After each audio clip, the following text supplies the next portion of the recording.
scruffy. That has nothing to do with 9 ways to have fun as a police officer.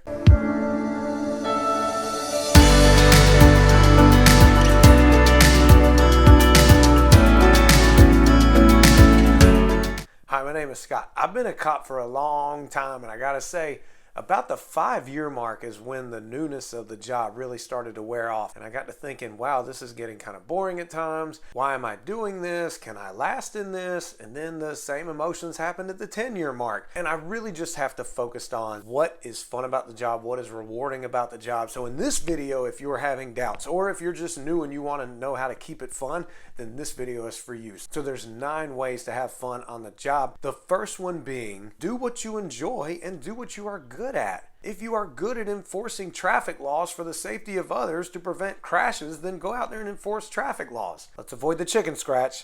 If you enjoy catching people who are wanted or on the run and they have warrants on them, then go out there and look for them. If you are good at following up on larcenies or frauds, then focus on that as best you can and do that kind of stuff. Doing what you enjoy while at work keeps it fun. Now, yes, you will be told from time to time, go block that intersection for a parade that's going to happen and going to last all afternoon. That's part of it. But I found that whenever I focus on what I enjoy doing and make time for it, and learn how to get better at it, it makes more fun on the job. Number 2, avoid taking yourself so seriously. Avoid taking the job so seriously. Avoid taking other people so seriously. Now hear me out. Hear me out. I am not saying that there are times where we have to be serious and it's okay to not be serious. We can experience the most serious of situations at any given moment in law enforcement, and they can be traumatic, devastating, dangerous, and they need to be taken serious. What I'm talking about is just be practical about it. Look, if there's 6 people in a parking lot and there's a no trespassing sign posted right there where the people are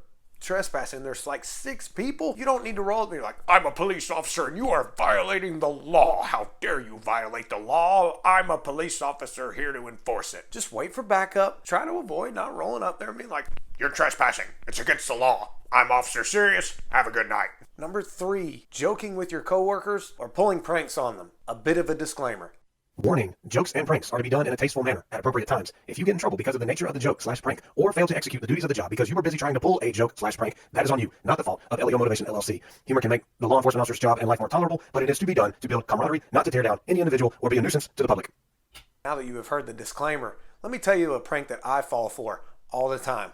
Especially on night shift, walking in front of a police car, the other police officer is in that car, they know I'm in la la land, daydreaming or just trying to stay awake, and they hit that darn air horn, or they hit the siren.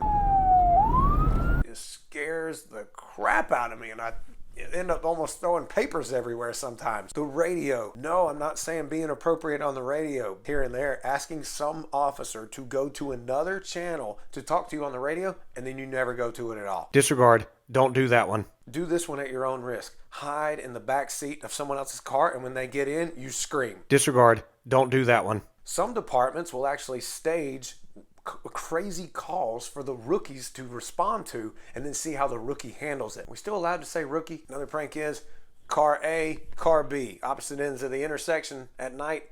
You better believe you better be getting your spotlight on that officer as quick as possible to blind them. Disregard. Don't do that one. Number 4, I really enjoy going to church gatherings or community gatherings where people are breaking bread and just having a good time. And you don't necessarily have to be hyper vigilant at a church gathering when they're just feeding the officers or having a church event that they invited police officers to attend, and they're feeding you with some good church food, deviled eggs, chocolate cake, all the really healthy stuff, right? But it does help also to put things in perspective because of the stress and the trauma that we see. We can develop asocial tendencies where we just want to be left alone, or antisocial tendencies in which we start to hate people. That's not good.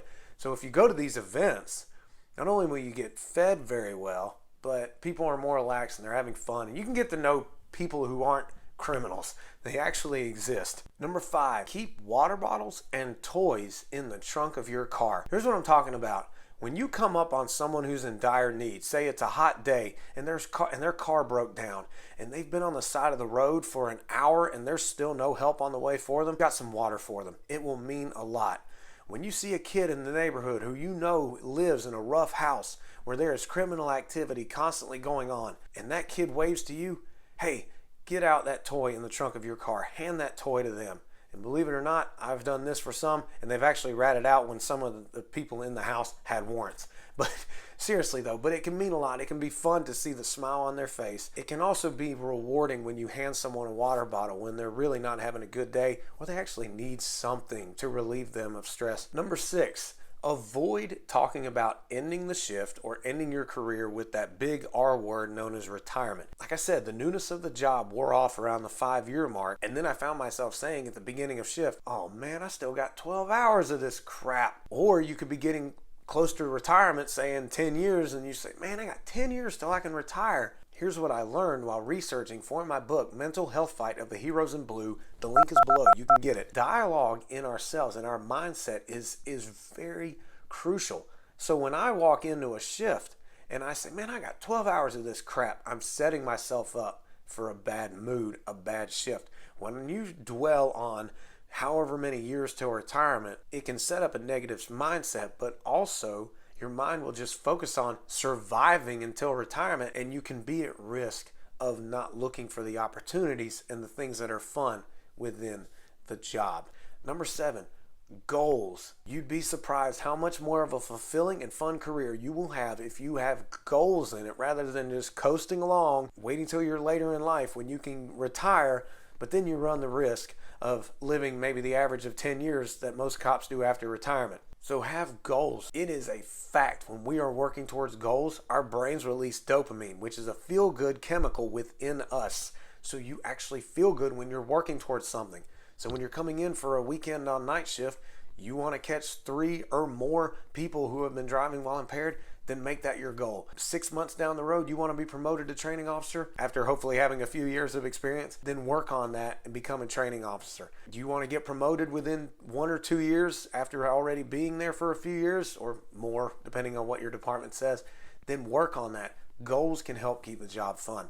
Number 8, break bread with your teammates. Go out to eat every now and then when it's not busy, for a Sunday morning breakfast or a late night gathering somewhere to have a meal. Just to share stories, get to know the other people better. That's very fun in and of itself. Number 9, remember how I talked about not taking the job so seriously? There is a time for humor, and I believe that humor is important and vital for a cop lasting so long and not being miserable.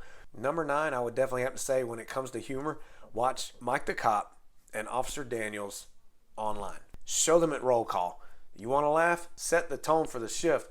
Everyone walking out of there with a good laugh, a good heart, a good mind, refreshed, ready to deal with the inevitable dangers and risks and seriousness that can come about. So those are 9 ways to have fun as a police officer. Hope you enjoyed this video. If you did, click the like button below. Let me know a way that you enjoy having fun on the job.